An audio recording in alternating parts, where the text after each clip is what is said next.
let me amplify something you said before, and I wanted to amplify, but I forgot. You said the question is not um, what it can do because of the mechanics. The question is what it can do despite the mechanisms, the mechanics. And the intuition is there is this immanent complexity or immanent intelligence that is behind everything. And some of the mechanics we impose on it may be limitations and not enablers. So I completely agree with that. In computer engineering, we call it signal to noise ratio. In other words, we deliberately want to kill its expression. So a computer does only what it set out to do. And that's why it is digital, because there is no such a thing as digital in nature. In nature, everything is analog. Everything can occupy any value within its boundaries. But there is a continuum of values. But what we do as computer engineers, electronics engineers, we say, if it's doing something below this threshold, then it's zero. Only if it crosses not only this threshold, but his theoretic threshold above it, and then it's doing something here, then it's one. But whatever it does within above this threshold, it's still one. So we ignore the vast majority of what it's doing. And we do it because we want the computer to be predictable. We want to know what it's going to do. We want to know that it will do what is in the program. But it is an artificial limitation we place. But the point, Michael, where my passion for the difference I have with you kicks in is the whole talk about conscious AI, which makes me want to vomit. And the reason is I admittedly cannot prove that an AI computer is not conscious in and of itself. In other words, has a private, dissociated inner life that is coextensive with the physical boundaries of the computer. I cannot prove that. But there are a great many things I cannot prove, and which make no sense entertaining because they are far out hypotheses. And under IIT, if you look at an AI computer, a transformer, a large language model, there is only one steady re-entrant loop, and that is when you produce a token at the end, you append that token to the query. That's no information integration. It's vanishingly small. It's a feed-forward system with very, very, very little integrated information. So from a point of view of IIT, a computer is an aggregate, not a complex. It's an aggregate of ontological dust. It is not a thing unto itself. It's part of the bigger thing that is the universe. And yes, the magic is immanent in it, just as it is immanent in my bottle of water and in the stars and my table. But my passion has to do with, what some philosophers in the UK do, start to think about the ethics of AI and the moral or human rights of AI, because I think that is the meaning to the human condition. I think to start investing money into studying the suffering of AI computers, while there are so many bazillions of human beings suffering beyond our ability to conceive, I think that is a very bad thing. And it also reduces us to a mechanism, because as I told you, a computer is made to block the magic. That's what it's made to do. So if we say, well, it's conscious just like us, then we are demeaning ourselves. We are lowering ourselves to the level of a mechanism that was constructed to block the magic. So this is why these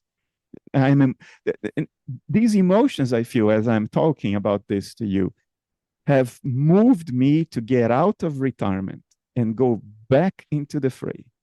And this is no small thing for me. This was a major, my life was settled. I was pretty happy. I was all right. I had already sold one company. I didn't need to jump into this crap again. And here I am. So this is where my passion is, whether I'm right or wrong, Michael. Well, so let me, maybe this is a good place for me to clarify.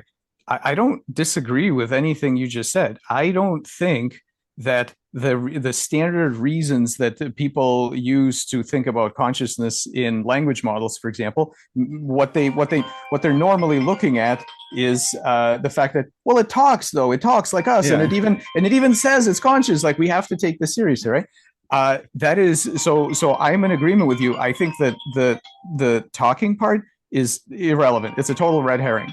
If whatever degree of consciousness has I think zero to do with the thing we're looking at. For the reason, I'm sorry about the noise. My phone is going crazy. The reason is what I said before. The talking is what we forced it to do. That's not the exactly. interesting. That's not the interesting part. The interesting part is what all of these things do, despite what Exactly. we're right. Yeah. So Exactly. I'm in 100% agreement with you on that. However, what I've seen, and we're now quantifying this stuff, and you'll see there'll be more papers coming. When we make, and I agree with you, the point of computers was supposed to be to keep the magic out. That was the whole point. I think we failed. I think we succeeded, meaning that we have talked ourselves into this thing where we think we know what the algorithm does. We can see it. It does. I think it does some other stuff that if we notice, that's hard to notice, but it isn't. But it is emphatically not what the algorithm is doing. So by watching the talking and the whatever else, whatever the hell else it's doing, that isn't what we should be looking at. What we do need to do, and I'll tell you, for basically for the same reasons I think as you, we should be getting better at seeing this other stuff. Because, first of all, I'm not claiming that it's of equal significance as the human and the animal suffering that we know exists. So I'm not saying it's to that level. And no matter how sophisticated the talking, I suspect that has like nothing to do with it at all. However, we are in a position, I think, as humans today, where we are very bad at noticing other ways of being and ways of suffering and ways of happiness and all these things in unfamiliar embodiments. And I don't think it's going to be about AI first. I don't think we're going to make significantly conscious AI right away. It's going to take a while. But what we are going to have is humans that have various modifications and augmentations. And what I think is going to happen, and we have a graphic designer, this guy Jeremy Gave, makes these amazing illustrations, and I had him draw I don't know, maybe you've seen it already. It's this guy sitting in a park reading a newspaper, and like half his brain is his normal brain, and then the rest of it is like they had it augmented with whatever kind of digital whatever.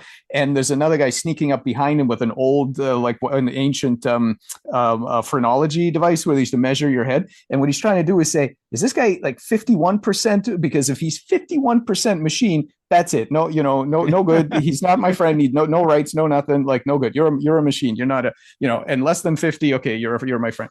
So this is I think going to be the first problem, because we as humans are really good at drawing stupid in-group out-group distinctions based on minimal factors that will allow us to be mean and nasty to each other.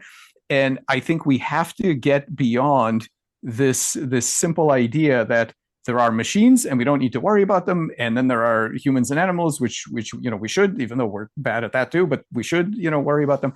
And I think the problem isn't the AI. The problem is that if we stick with these categories and we don't mature to the point where we can ask the question, what is the magic? Can we quantify it? What determines when it comes through? Because we don't understand it well, because we're finding it now in a quantifiable way in very minimal systems where nobody expected to find it. We have to get ready for this kind of thing. Otherwise, I think we're going to have major problems, and it isn't because of language models, and it isn't because they talk. It's fundamentally because we don't understand that mapping between the interface and the kind of mind that's going to ingress through it. We're just not very good at it.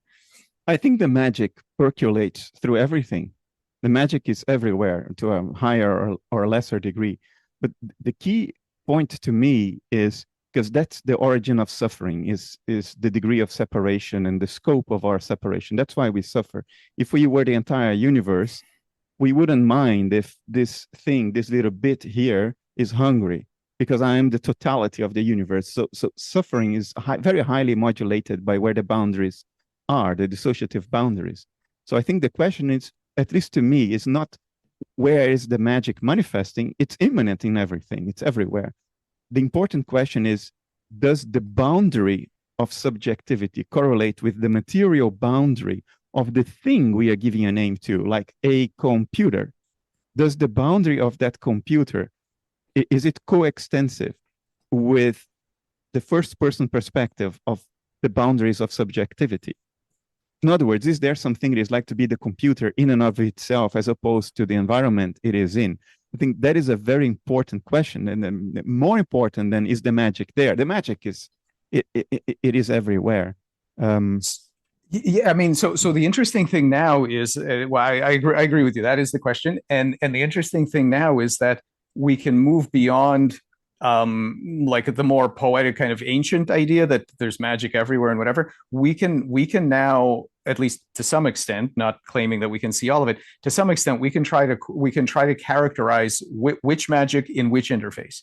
And when I say magic, the kinds of things we see popping in are things like delayed gratification, self-modeling, right? Having a model of your neighbors and who you're interacting with, various problem-solving competencies. Once you start being able to identify those things, some of those are going to add up to, at some point, they're going to add up to a significant mind. In other words, this is not at this point like some kind of non-specific, ineffable thing that's everywhere. Like from specific interfaces, we can point to here's what actually came through this thing. Nobody noticed it because everybody was looking at the algorithm and the talking and the whatever. But if you look this way, here's what you see, and these are what they are competencies that would be instantly recognizable to any behavioral scientist. So I'm not saying this is just like us, incarnated in a log of wood. I'm not saying that. I'm saying that there are some things here that get you into the question of, I mean, people argue all the time, okay, insects, what's going on with insects, fish, snakes, iguanas, kind of not really cold-blooded, but kind of getting there for some of them. And things like that, like you're on that spectrum already. And so I don't have evidence that we've seen, like highly significant things, but definitely not zero. And now we have to, now we have to start thinking, what would you need to see before you did start to worry? And it can't be, like, agreed with you, it can't be looking at what you forced it to do. That doesn't make any sense. That's irrelevant. That's a red herring. Would you consider the presence of an actively enforced Markov blanket as significant for this question? Or would it be more a question of behavior? I think it's relevant data. I'm not prepared to yet kind of say what the necessary and sufficient conditions are, but I think it's relevant data. I think knowing that is important. Knowing to what degree it does surprise minimization, so active inference, to what degree it builds a self-model, to what degree it can do counterfactuals, to what, right? Like all of these things are sort of evidence, and it's exactly what we do in behavioral science. You get a new, it's reverse engineering. You get a new animal, and you're sort of looking at it, and you say, okay, well, what the hell can this thing actually do? And like if you see, Eva Jablonka's book, The Sensitive Soul, it's like this, it's amazing, right? And she takes you through all the different primitive kind of steps. And so you start looking at these crazy new things and you say, so what do they do? Let's figure it out, knowing that we're bad at it, basically, especially, we do our best on the biology side, but with novel things that are not strictly biologicals, it's really hard. Yeah. But you're starting to see these things that are components of things you will have to worry about, I think. Yeah. The point you made about augmentation, I completely agree with that. I mean, it's not even polemical, right? I am augmented right now. Yeah. Look, my inner life has just changed a lot. Yeah. And it's for the worse. Oh, my inner life is augmented. Yeah. I see more. I see better. So this is primitive augmentation in the sense that it's just a lens hanging from the top of my nose, but there is no fundamental difference between this and this on the one hand. That's right. Or the computer I'm looking at, and wiring stuff directly into my neurons. So I'm totally with you there. 100%. And your toothbrush and your ability to boil water instead of having to drink alcohol all day as they did, back in the day, right, in the Middle Ages, and to keep from getting poisoned, and which unlocked. I mean, that's a theory, right? I don't know. I'm not a historian, but I read that basically the invention of tea was fundamental to the Enlightenment, because the discovery of tea, because basically, whereas before you would have to put alcohol in everything to kill the stuff, now people started boiling the water for tea, and suddenly it like unlocked all the sobriety that wasn't there before, you know. The latest indicates that that was not quite true. Yeah, But yeah, I know where you're coming from. I you know the get the idea, right? story. Yeah, Yeah. And who yeah, knows? I don't have any idea. I'm just saying that yes, everything that we're doing is on the road to modifying our default scenario. And I'm very concerned, this business of, when they say proof of humanity certificates and all this bullshit. I'm very concerned about this because we know where this goes. It doesn't just go to the language models. It goes, well, that guy looks like he's had some work done, yeah, screw him, right? yeah. So that's not we can't do that. We need to really have a better understanding of when these things pop up. Yeah, You know. yeah. That guy measuring skulls and what threshold is crossed, that is extraordinarily dangerous. Perhaps more dangerous than demeaning humanity. Because, yeah, now you have an in group and an out group, and Yeah. there is just no reason to think of augmentation as making one less human. So that is extraordinarily dangerous. I That's agree. that's what I worry about is when we talk about the real consciousness has got to be this wet squishy proteinaceous stuff, right? And then the next step is that you're going to point to somebody else and say, well, then you've got less, and we don't need to worry, and we're good at that, right? As humans, that part we have down. So that's, I think we need to do better there. Yeah. Very interesting, Michael.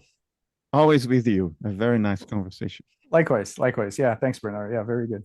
If you enjoy this, you might like to join a Q&A that we're hosting with Michael Levin and Bernardo Kastrup next week, the 18th of November. You can find us at withrealityinmind.com or join it as a one-off event via the link in the comments and description below.